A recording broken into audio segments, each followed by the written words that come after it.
Olá, seja bem-vindo à retrospectiva jurisprudencial legislativa de 2024, mas antes, deixa eu dar um recado rápido que a gente está muito feliz de anunciar, depois de muitos pedidos, nós, Dedicação Delta, vamos abrir uma oportunidade única e histórica, a assinatura vitalícia nosso acesso total vitalício, onde você vai ter a possibilidade de ter acesso a todos os cursos de Dedicação Delta para sempre. O link está na descrição desse vídeo para você participar do lançamento que vai acontecer no dia 20 de janeiro e ter acesso a uma oferta exclusiva e especial. Agora, boa aula, bons estudos e boa retrospectiva. Fala pessoal, tudo bem? Sejam muito bem-vindos, meus amigos, a essa nossa retrospectiva 2024 de Direito Administrativo. Pessoal, sejam todos muito bem-vindos. Nós vamos aqui, meus amigos, passar nos julgados mais importantes de 2024, claro, do direito administrativo. Prazer, meu nome é Bruno Betti, sou professor aqui da Casa de Direito Administrativo, sou procurador do município de Belo Horizonte, ex-procurador do estado de São Paulo, e vou estar aqui com você para nós conversarmos um pouco sobre esses nossos julgados. Antes de iniciar, dois recados. Primeiro, me coloco à disposição de você lá no meu Instagram, @Bruno Betti Costa, para aquilo que você precisar de tirar dúvidas deste nosso encontro, bem como de qualquer outro ponto do direito administrativo. Além disso, coloco à disposição de você também o meu Manual de Direito Administrativo, publicado pela editora GEM, pela editora Método, ideal para sua preparação. Meus amigos, vamos dar início ao nosso encontro e então nós vamos iniciar aqui, olha, no informativo 1123 do STF. Nós vamos fazer aqui uma mescla, STF, ora STJ, e aí por aí vamos conversar um pouco sobre os informativos, sobre os julgados. E nesse informativo, especificamente, eu quero trazer para você esta ADI 7492.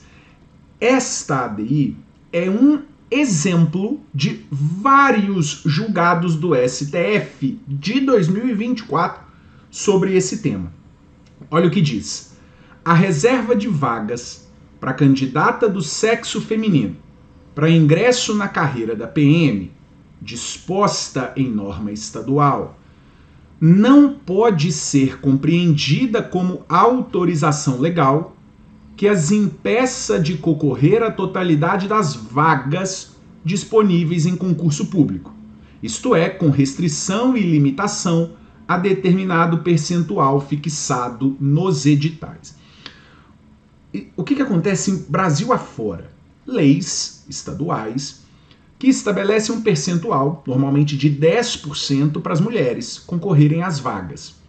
Qual era a interpretação dada administrativamente? Que as mulheres só poderiam concorrer a 10% das vagas da polícia e 90% para os homens. Isso chegou ao Supremo Tribunal Federal que falou nada disso. Quando a lei estabelece um percentual de 10% de reserva de vagas, é um percentual mínimo e não máximo. Então, as mulheres têm a reserva de 10%, mas elas podem concorrer a 100% das vagas.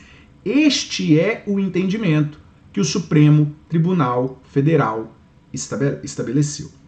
E aí, pessoal, o Supremo vai dizer o seguinte: uma interpretação diversa desta, de poder concorrer a 100%, violaria a não discriminação em razão de sexo, previsto lá no artigo 3º, no inciso 4º da Constituição. Violaria o direito à isonomia e à igualdade entre homens e mulheres. Violaria a proteção do mercado de trabalho da mulher e a proibição de qualquer critério discriminatório por motivo de sexo, perfeito?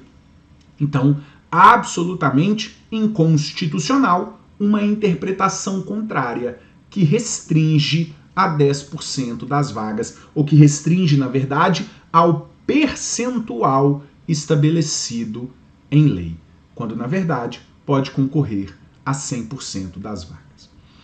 Ótimo. Bom, segundo julgado, segundo informativo que trago para você, o 1125. Esse é bem importante, ADI 7241, preste muita atenção, olha, é inconstitucional, lei estadual, que em caso de não realização de nova licitação, prorroga automaticamente contratos de permissão, e aí nem precisa preocupar que é de transporte rodoviário, basta entender que é inconstitucional, lei estadual, que em caso de não realização de nova licitação, prorroga automaticamente contrato de permissão, e posso colocar aqui, ó, e concessão, tá? Posso colocar aqui.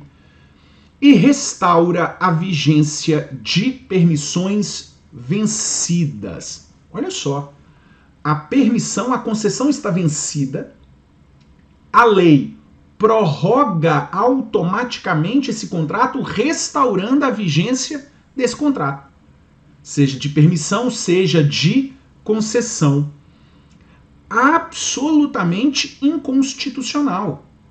Pessoal, o artigo 175, caput do texto constitucional, exige licitação para concessão e para permissão.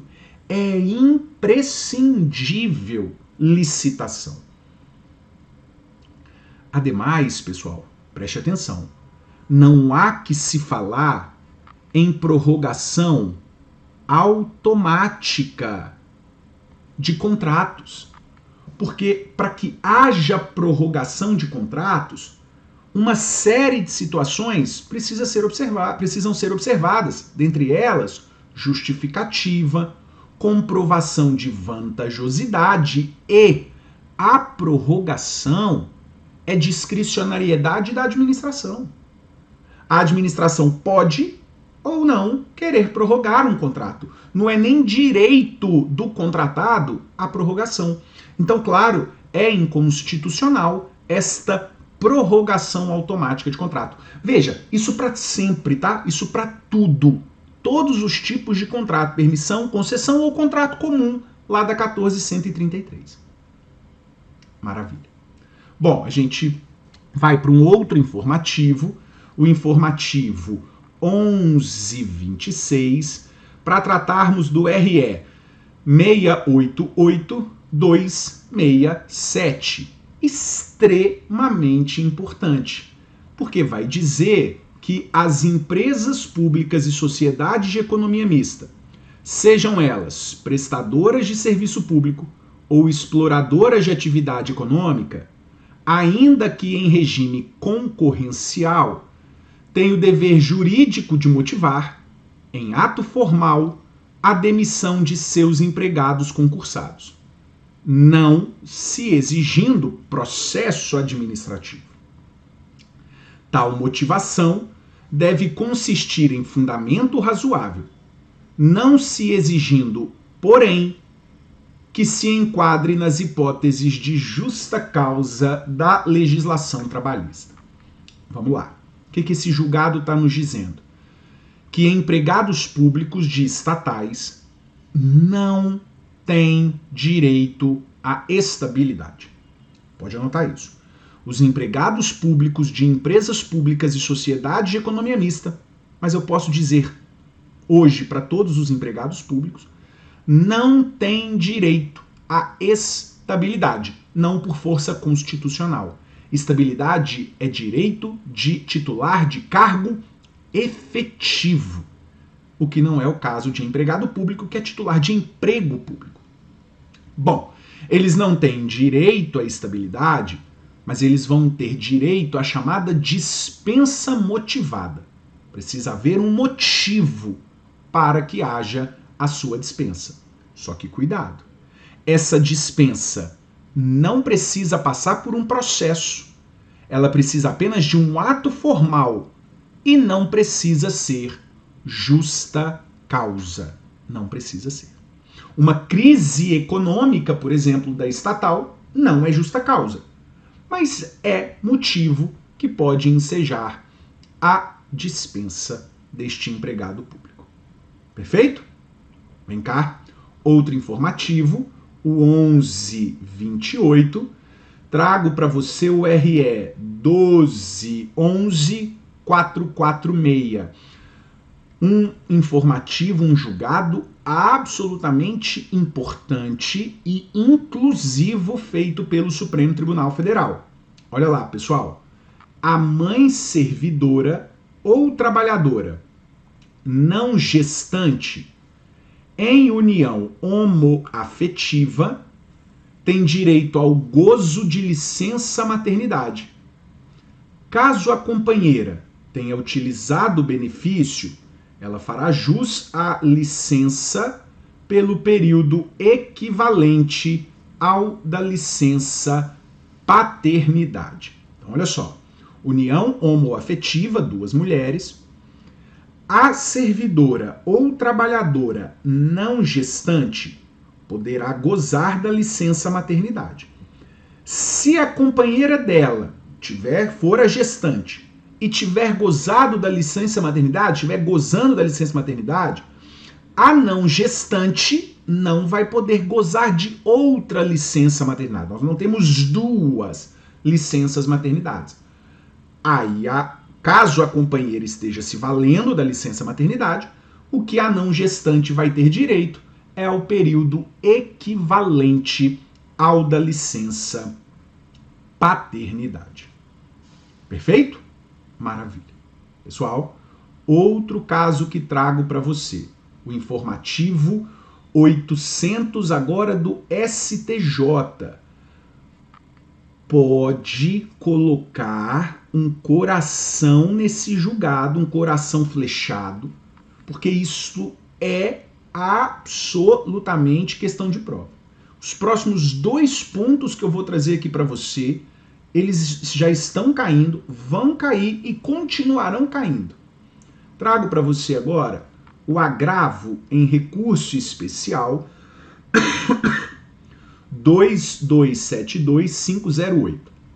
Bom, nós vamos tratar um pouquinho sobre a indisponibilidade de bens. Pessoal, com a Lei 14.230, lembre, a indisponibilidade de bens deixou de ser uma tutela deixou de ser uma tutela de evidência e passou a ser uma tutela de urgência. Portanto, necessário requisitos da tutela de urgência, a probabilidade do direito e o perigo de dano ou risco ao resultado útil do processo. Então houve uma mudança de evidência para urgência. O STJ entendeu que a demonstração do requisito da urgência para a indisponibilidade de bens tem aplicação imediata ao processo em curso, dado o caráter processual da medida. Como tem natureza processual, tem aplicação imediata. Tem um outro julgado deste ano do STJ, ele está até no nosso material, está mais à frente, mas eu já quero trazer para você aqui, para te dizer o seguinte, porque é sobre indisponibilidade de bens. O próprio STJ, em outro julgado, e aí me permita apagar o nosso coração, o STJ já entendeu que a indisponibilidade de bens, que na questão da indisponibilidade de bens, há solidariedade entre corréus. Há solidariedade entre os corréus. O que eu quero dizer? Imagine que tem um dano ao erário de R$1 milhão e que tenha 5 corréus, 5 réus. O STJ está dizendo, há solidariedade entre eles. Então, é absolutamente possível, como há solidariedade, que recaia a indisponibilidade de bens integralmente sobre o bem de um deles, se assim for o caso. Agora, é possível que sobre um recaia 500 mil, sobre o outro 200, sobre outros 50 mil, ou seja, na indisponibilidade de bens é possível a decretação em valores desiguais. Na indisponibilidade de bens é possível em valores desiguais. Não precisa ser dividido em cota-parte. Isso é muito importante. Perfeito? Maravilha. Bom, aí vamos lá. Vou trazer para você um julgado que neste momento vigora ele, tá? Mas eu vou trazer um outro para você que vai superar um que você já estudou e tem ele muito fresco na sua cabeça. Esse está valendo. É o agravo interno no agravo em recurso especial 2380-545. Vai dizer o seguinte, olha, o entendimento firmado no tema 1199 aplica-se ao caso do ato de improbidade fundado no revogado artigo 11, inciso 1, desde que não haja condenação com trânsito em julgado. Você vai se lembrar que no tema 1199, o Supremo entendeu o seguinte, olha, era na revogação da modalidade culposa. O que o Supremo entendeu? Se o sujeito praticou um ato culposo antes da 14.230, teve trânsito em julgado antes da Lei 14.230, o sujeito responde pelo ato culposo. Não há que se falar em aplicação retroativa. Todavia, se o sujeito pratica o ato culposo antes, vem a 14.230 sem trânsito em julgado, aplica-se a revogação da modalidade culposa. Mas não é uma aplicação automática. Dizia o Supremo, precisa ver a presença do dolo ou não. Se tiver dolo, o processo segue. Se não tiver dolo, o processo é extinto. Esse foi o tema 1199. Esta discussão de trânsito em julgado se aplica no revogado, artigo 11, inciso 1. Tanto no inciso 1 quanto no inciso 2. Retardar ou deixar de praticar ato de ofício, deixar de praticar ato na regra da competência, enfim, esses são os dispositivos do artigo 11, inciso 1 e inciso 2. Ou seja, se o sujeito praticar uma conduta antes da 14.230, do artigo 11, inciso 1 e inciso 2, e tiver trânsito em julgado antes, ele responde. Não haverá aplicação retroativa. Contudo, se ele praticar antes, vier a lei, sem trânsito em julgado, aplica-se retroativamente a revogação dos incisos e ele não responde mais. Isso permanece. É porque eu vou dar um saltíssimo com você, um saltão, e nós vamos no informativo 1156 do STF, para tratar do RE 60523. E eu nem quero tratar da linha B com você, porque ela fala da 8666. Eu quero falar da linha A. Aí diz o seguinte, o dolo é necessário para a configuração de qualquer ato de improbidade, de modo que é inconstitucional a modalidade culposa do ato de improbidade prevista no artigo 5º e 10 da 8429, olha aqui, pessoal, em sua redação originária. A inconstitucionalidade da modalidade culposa na sua redação original. O Supremo que tinha entendido analisar o trânsito em julgado para aplicar ou não retroativamente a revogação da modalidade culposa, vem num julgado posterior de relatoria do ministro Dias Toffoli e, no meu entendimento, supera esse entendimento do 1199, da revogação da modalidade culposa com trânsito em julgado. Porque quando ele diz que é inconstitucional desde a sua redação original, ele está falando desde 92. É inconstitucional. Todo mundo que foi condenado numa norma inconstitucional. Então, quem já foi condenado vai ter direito à ação rescisória. Quem está respondendo vai acabar o processo. Presta atenção. esse julgado está com embargos de declaração do MP de São Paulo. E o MP de São Paulo pontua algumas coisas. Primeiro, a necessidade, falando que houve um julgamento extra petita do STF, porque o STF não questionou o artigo, porque o MP não questionou o artigo 5º nem o artigo 10º, então o STF julgou algo que não estava na petição.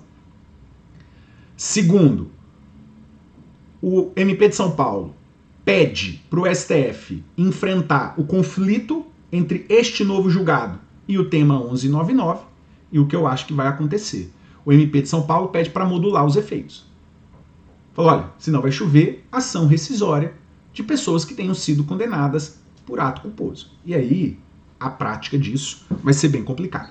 Para prova, hoje, neste exato momento, vigora isso aqui, a inconstitucionalidade da sua redação originária. Mas calma. Calma, porque a gente ainda tem caminho para percorrer com esse embargo de declaração. Beleza? Maravilha.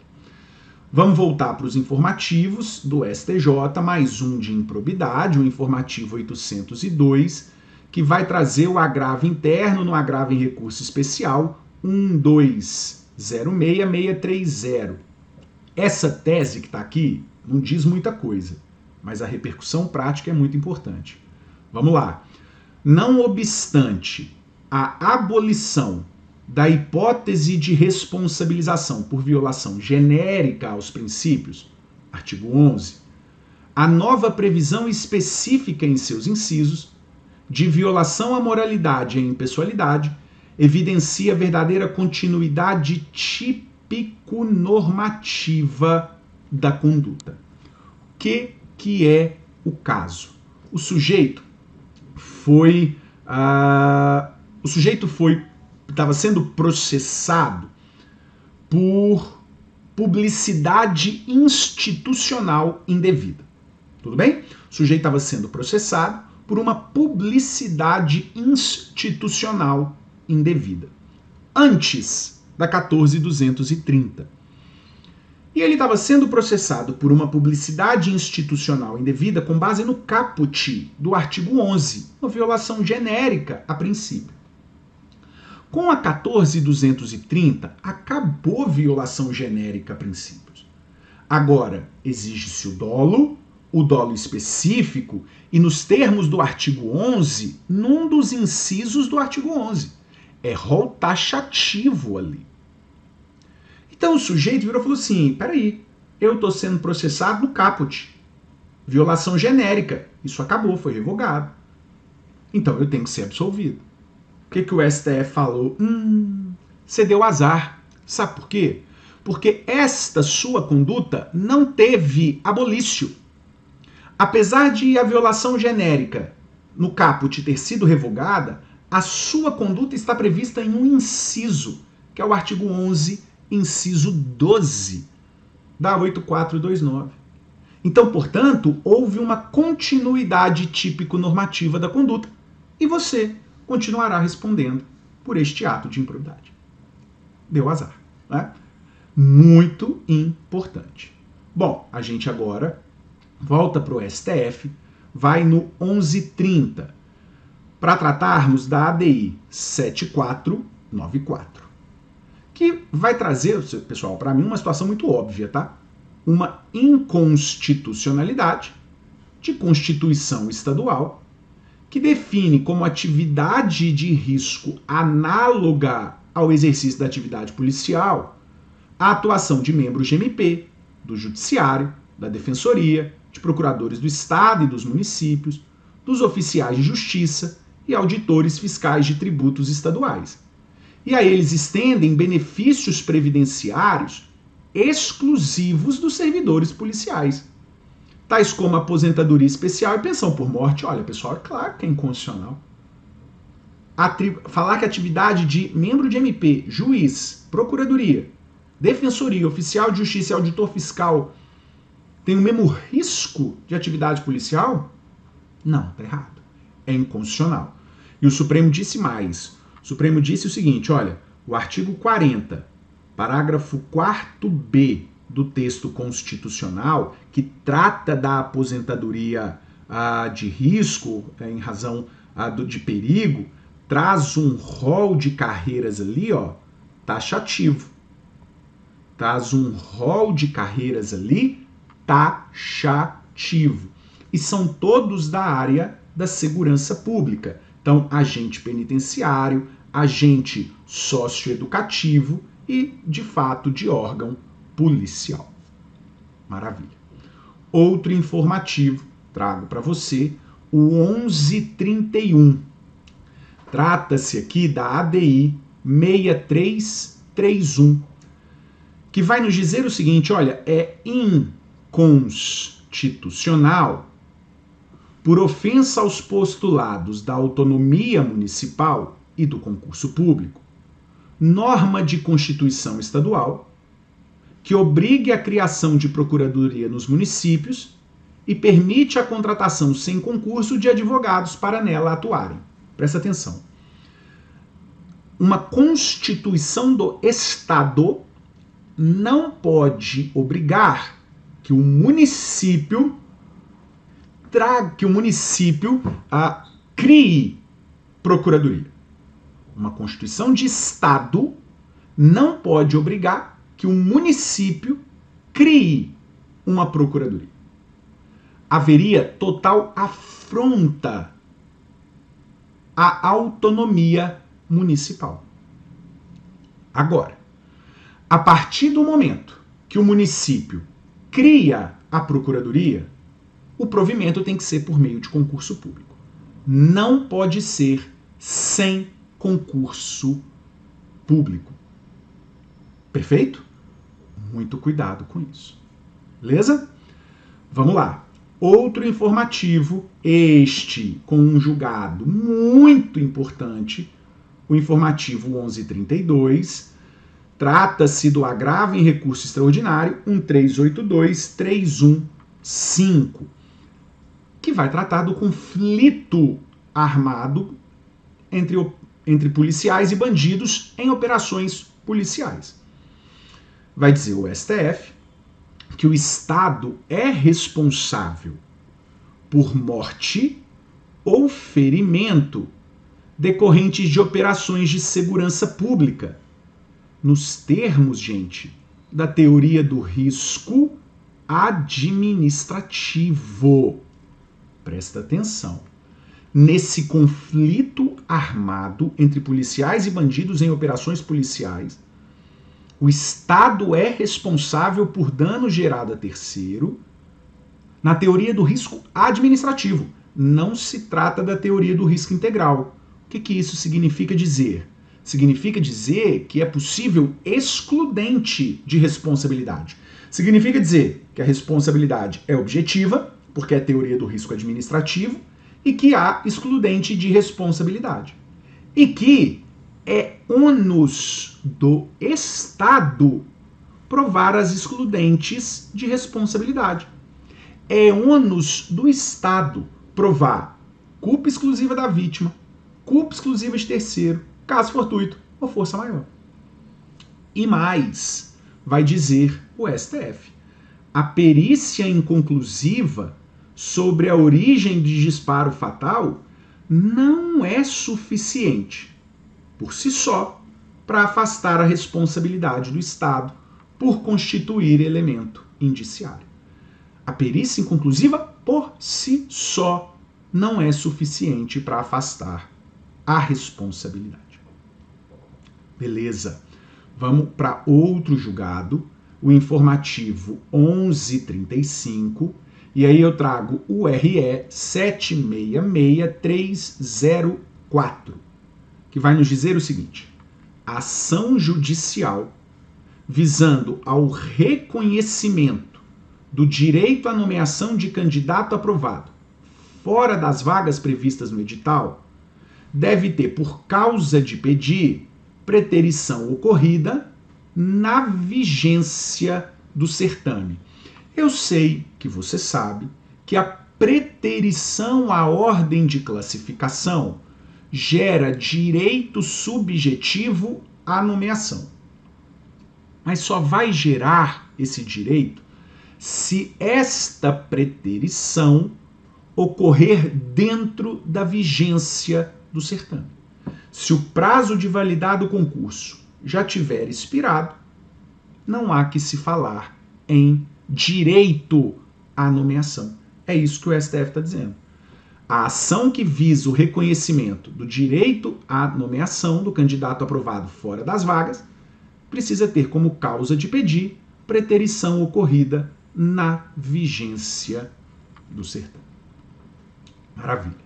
Nós vamos agora, pessoal, para um outro informativo, informativo 1141 do STF, trago para você ADI 2893, que vai dizer o seguinte: é inconstitucional por criar sanção de caráter perpétuo, norma que, sem estipular prazo para término da proibição, impede militares estaduais afastados pela prática de falta grave de prestarem concurso público para provimento de cargo, emprego ou função na administração direta ou indireta local. Não é, na verdade, uma grande novidade. O Supremo já tinha entendimento nesse sentido, só que não para militar. O Supremo já havia declarado a inconstitucionalidade do dispositivo da Lei 8.112, que fala lá que em determinadas situações em que o sujeito é demitido, ele não pode voltar para o serviço público federal nunca mais. E o Supremo vai falar, olha, a despeito da Constituição estabelecer vedações de caráter, estabelecer vedações de sanções de caráter perpétuo no âmbito penal, essa disposição precisa ser aplicada também na via administrativa. Perfeito? A despeito da norma constitucional falar para a sanção penal, para o aspecto penal, isso também tem que ser aplicado para a via administrativa. Então, portanto, é vedada a sanção de caráter perpétuo, tanto na via penal quanto na via administrativa. Então, o impedimento do sujeito retornar para sempre para qualquer cargo, emprego ou função naquela administração ou em qualquer outra é inconstitucional. Embora a lei até possa estabelecer um prazo, o sujeito não pode voltar por 5 anos, enfim, isso é constitucional. Agora, para sempre é inconstitucional, trata-se de pena de caráter perpétuo. Perfeito? Muito bem. Bom, pessoal, vamos lá. E agora nós vamos para os informativos do STJ novamente. Vamos para o informativo 809. E aí nós vamos pontuar o recurso especial 2107-601, que vai dizer o seguinte: é possível a aplicação da 14.230 com relação à exigência do dolo específico para configuração do ato ímprobo aos processos em curso. O que o STJ está dizendo aqui? Que o processo que está em curso, eu preciso verificar se tem dolo específico ou dolo genérico. Porque se ele for de dolo genérico, eu também vou extinguir esse processo sem resolução do mérito. Se ele for dolo específico, ele segue. Ou seja, aquele mesmo entendimento que o STF tinha tomado para culpa e trânsito em julgado, o STJ está dizendo, eu posso aplicar isso para o dolo específico. Se o sujeito praticou um ato com dolo genérico antes da 14.230, com trânsito em julgado antes da 14.230, ele vai responder pelo dolo genérico. Agora, se foi dolo genérico antes, veio a 14.230 sem trânsito em julgado, não tem dolo específico, é só dolo genérico, extingue o processo sem resolução do mérito. Perfeito? Então, o dolo específico se aplica aos processos em curso. Bom, venha cá, informativo 813 é do caso da indisponibilidade de bens que eu conversei com você, ó. É o recurso 1955116.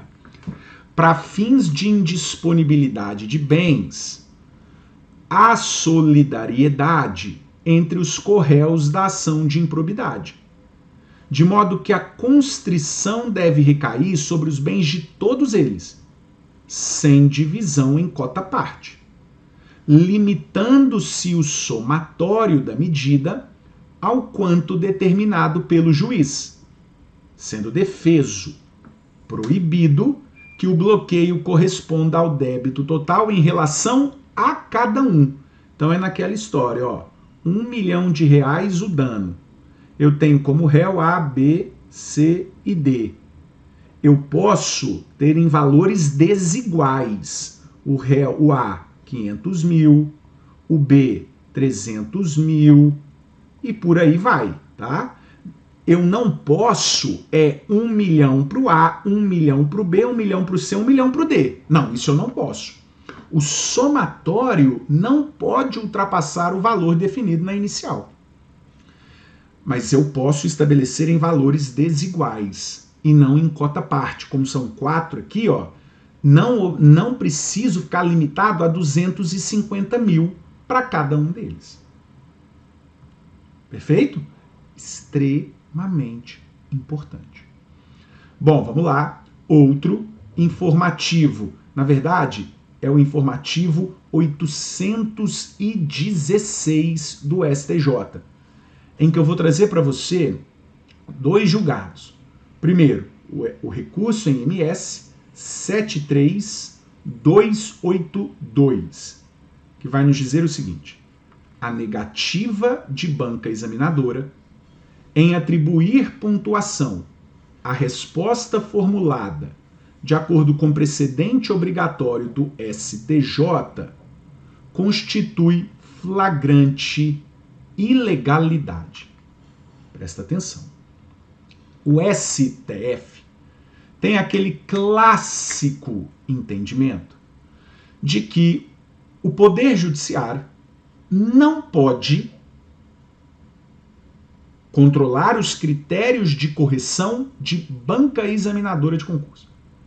O Poder Judiciário não pode controlar critérios de correção de banca examinadora de concurso.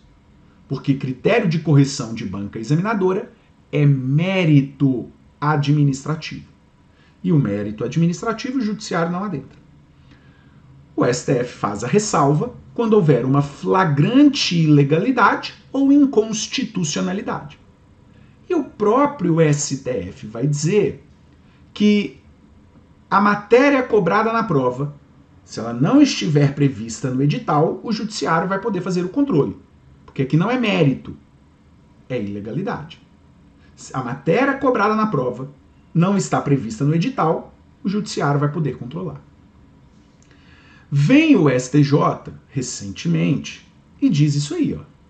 Negativa de banca examinadora em atribuir pontuação à resposta formulada de acordo com precedente obrigatório é flagrante ilegalidade.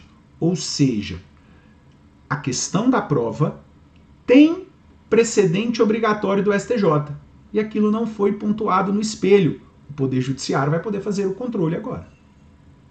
É flagrante ilegalidade e, portanto, passível de controle. Maravilha. Outro julgado que trago para você. Venha cá. O agravo interno no recurso especial 1991470. Vai nos dizer: a absolvição criminal com fundamento na atipicidade da conduta não faz coisa julgada no juízo cível, considerando a independência das instâncias. Claro. Lembre que a regra é a independência das instâncias. Instância penal, civil e administrativa são independentes. O que significa dizer que o julgamento de uma não interfere no da outra. duas exceções tradicionais. Duas exceções. Quais são as duas exceções tradicionais? A condenação criminal transitada em julgado. Condenou criminalmente, transitou em julgado, vai condenar civil e administrativamente. E a absolvição penal, por negativa de fato ou de autoria.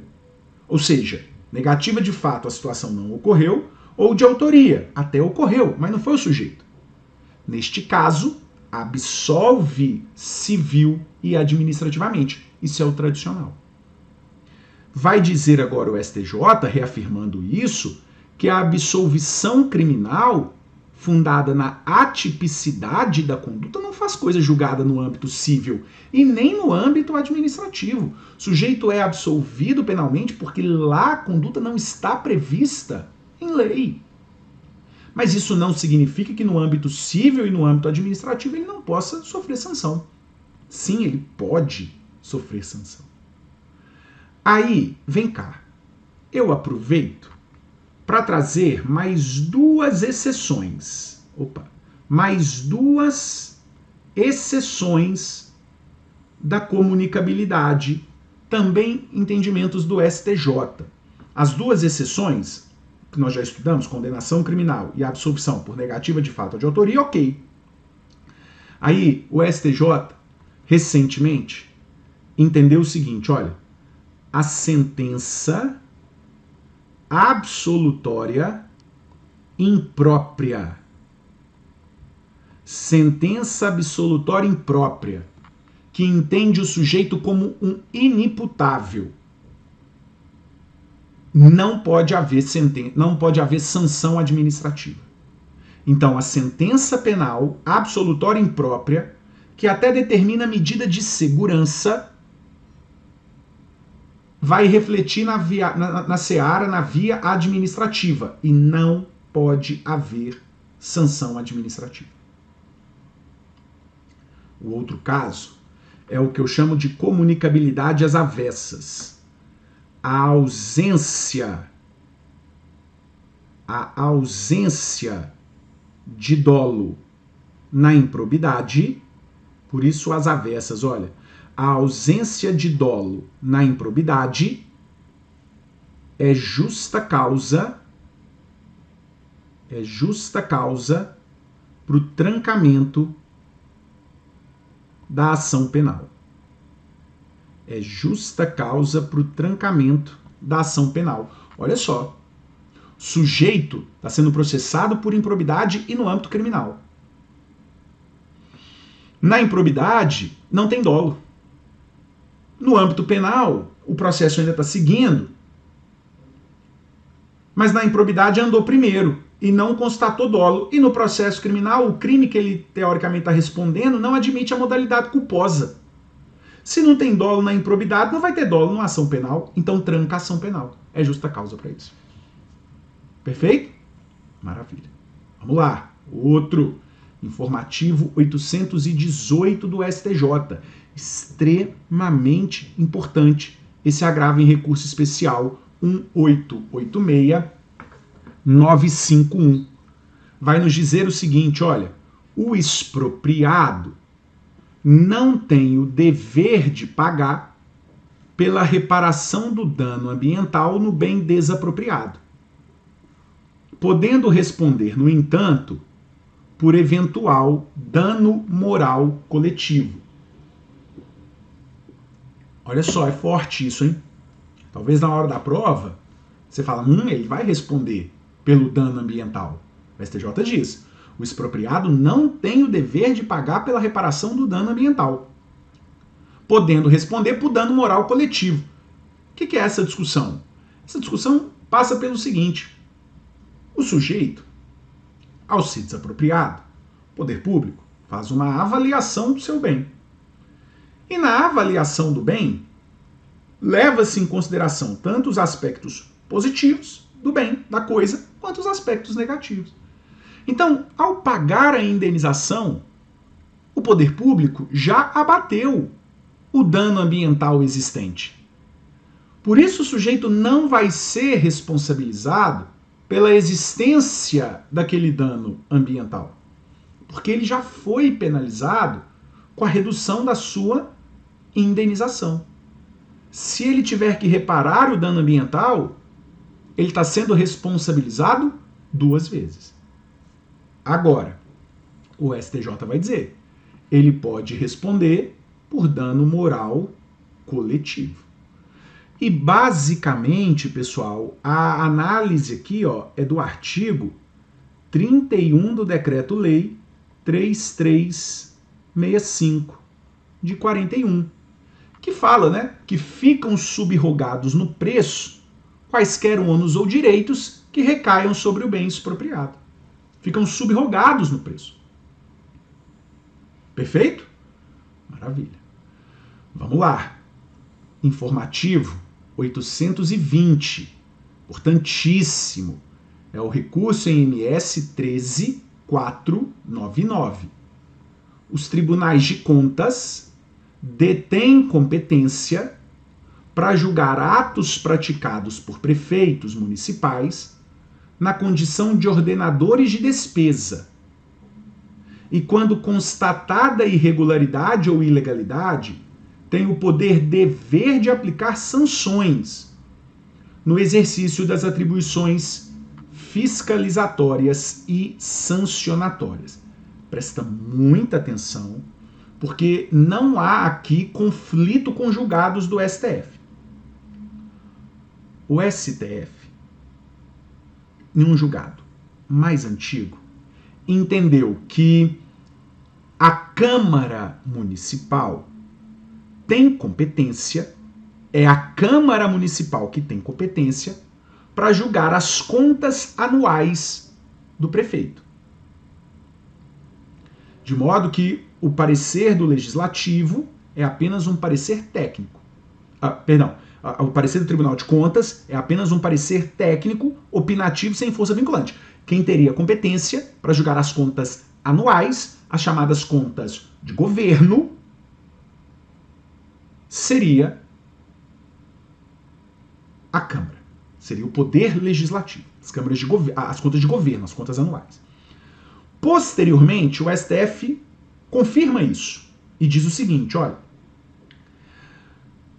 legislativo é quem tem competência para julgar as contas, tanto as anuais de governo, quanto as de gestão do prefeito, quando envolver inelegibilidade.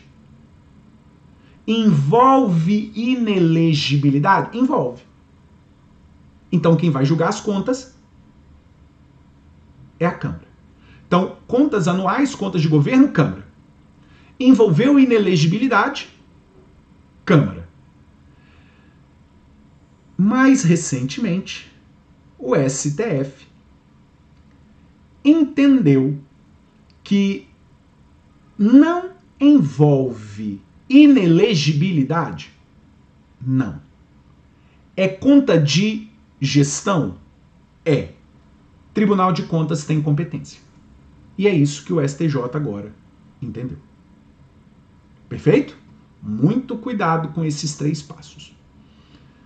Bom, pessoal, outro informativo 822. Trata-se do RESP 1908738. As concessionárias de rodovia respondem, independentemente da existência de culpa, por danos oriundos de acidentes causados pela presença de animais domésticos nas pistas de rolamento, aplicando-se regras do CDC e da Lei de Concessões, exatamente isso. Um animal, um cavalo na pista, a pessoa desviou, bateu, causou um acidente. Quem é responsável? A concessionária. A concessionária é a responsável, aplicando-se tanto as regras do CDC quanto as regras da Lei de Concessões, perfeito? Trata-se aqui do princípio da primazia do interesse da vítima.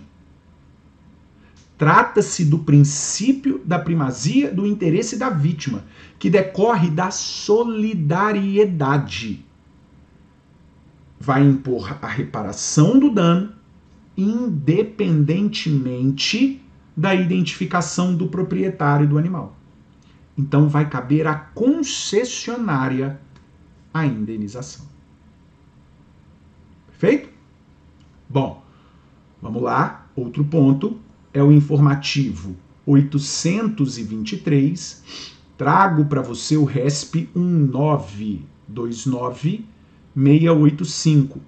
A exigência de efetivo prejuízo em relação ao ato de improbidade que causa lesão ao erário, prevista no artigo 10, se aplica aos processos ainda em curso. Olha só, o STJ entende, na verdade deixa eu dar um passo atrás. A Lei 14.230, que alterou a 8429, estabeleceu a necessidade de dano efetivo, dano patrimonial efetivo, em todos os casos do artigo 10. Havia um caso que da fraude da licitação que o STJ entendia que bastava um dano presumido, ou seja, contratação direta indevida. Haveria um dano presumido ali. Agora não. Agora tem que ter dano efetivo. E isso se aplica aos processos em curso. O que significa dizer que se o sujeito está sendo responsabilizado por um dano in re ipsa, ele não vai poder ser mais responsabilizado. Tem aplicação imediata aos processos em curso. Nesse mesmo informativo, tem um outro importante julgado, é o recurso em MS 71656. Vai dizer o seguinte: a convocação fracionada de aprovados em concurso para provimento das vagas previstas no edital não pode implicar restrição artificial da preferência na escolha da lotação segundo a ordem de classificação. O que era o caso? O sujeito aprovado em primeiro lugar foi nomeado e a vaga para ele era no interior. Pouquíssimo tempo depois, o segundo colocado foi nomeado e a vaga dele era a vaga na capital. O STJ falou, não pode. Trata-se de uma convocação fracionada que implicou em restrição artificial da preferência da escolha da lotação segundo a ordem de classificação. Perfeito? Pessoal, vamos finalizar o nosso encontro. Trago para você o informativo 825 para trazer a súmula 672 do STJ, que vai dizer o seguinte: a alteração da capitulação legal da conduta do servidor, por si só, não enseja nulidade do PAD. Nenhuma novidade, afinal é súmula, súmula já se reflete em entendimento consolidado, e no âmbito administrativo, a alteração da capitulação legal, por si só, não enseja nulidade do PAD. Não enseja. Perfeito? Porque vai dizer o STJ que o sujeito se defende dos fatos e não da capitulação legal. Perfeito? Maravilha. Meus amigos, com isso eu encerro o nosso encontro. Mais uma vez me coloco à disposição de você lá no meu Instagram, @BrunoBetCosta, para a gente tirar dúvidas desse encontro, qualquer outro ponto do direito administrativo. Sempre posto dicas, atualizações, temas relevantes. Mais uma vez, divulgo o meu manual de direito administrativo, ideal para sua preparação. Perfeito? Então é isso, pessoal. Fiquem com Deus. Um grande abraço. Tchau, tchau.